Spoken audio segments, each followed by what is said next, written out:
In today's Dragon's Dogma 2 video, we'll be taking a look at how mods can allow you and your pawn to start as any vocation you want. This is a brand new character that has the Warfare vocation, and you can see he is already using a Duosphere and Magic Bow with some fairly advanced skills selected.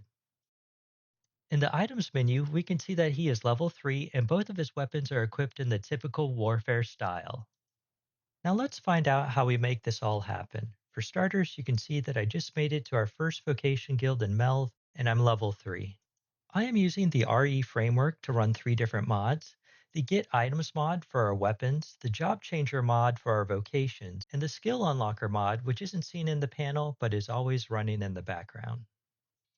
The items are grouped together in different series, so first we'll grab a two-hander from the 1200s, then a couple of magic bows from the 1900s, and finally a couple of duospheres from the 2000s. Right now, at level 3, we only have access to our base vocations. The Arisen is currently a thief and the pawn is an archer.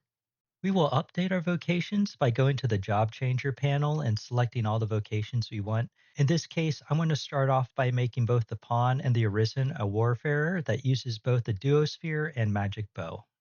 But before you change any of your pawn's vocations, skills, or stats with any sort of mod, you must be in offline mode or else your pawn will receive a soft ban. So only alter the pawn if you want this save file to be in offline mode. So first I'll select Magic Spearhand, then Magic Archer to unlock them, and finally I'll select Warfare to assign it as his primary vocation, then I'll repeat the process for the pawn. Now we can talk to the Vocation Guild to assign our skills. Be sure to assign the Rearmament skill so you can switch weapons. For the rest, I'll mix in Magic Spear and Bow skills. Next, we'll start equipping our weapons. You can see that for the Arisen, there's no problems. But something strange is happening with our pawn. She isn't able to equip multiple weapons like a typical warfarer, so we'll just equip the Duosphere for now and see what happens. And nothing. She appears to be completely bugged out, not using her weapon or skills, and resorting to throwing the enemies.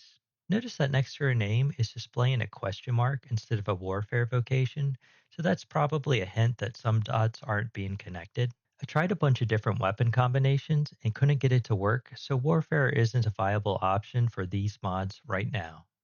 Next, let's see what happens when the pawn is a magic spear hand.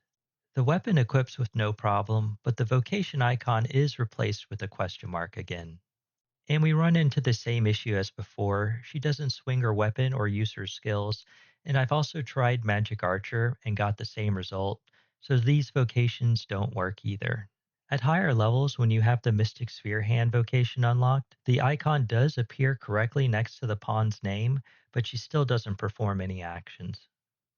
Finally, let's see if the pawn can use one of its typical vocations that is currently locked away. We'll set her to warrior this time, and we can see that she displays the warrior icon next to her name, and she does behave correctly in combat. So with these mods, we can only unlock the pawn's warrior and sorcerer class early and make all their skills instantly available. All the mods that we'll be installing can be found on Nexus, and the links to them are in the description below. First, we'll get the REFramework, which is the platform that all of our mods run on. The download button is on the upper right-hand corner of the screen. It'll take you to another page, and then you'll have to click the slow download button, which just means that you have to wait 5 seconds before the download will begin. Next, we'll grab the Job Changer mod to unlock all of the vocations. The Skill Unlocker mod will give us instant access to all of our skills once a vocation is unlocked. To gain access to all the weapons, we're first going to download the XYZ API and then the Get Item mod. To begin the setup, we'll locate the game's install location by going into the Steam library and right-clicking on Dragon's Dogma 2. Under the Install Files tab, we'll click on Browse. Now we can copy over the REFramework's DLL file and start up the game, which will create a REFramework folder for us to save all of our mods in. Now let's close the game and start copying over all the LUA mod files into the REFramework auto-run folder. A couple of the mod files are compressed in 7Z, so you'll have to extract them with a 7Z program first. Once everything has been copied over, start up the game again and everything's ready to go. Thanks for watching, everybody. If you'd like to see more mod content, let me know in the comments.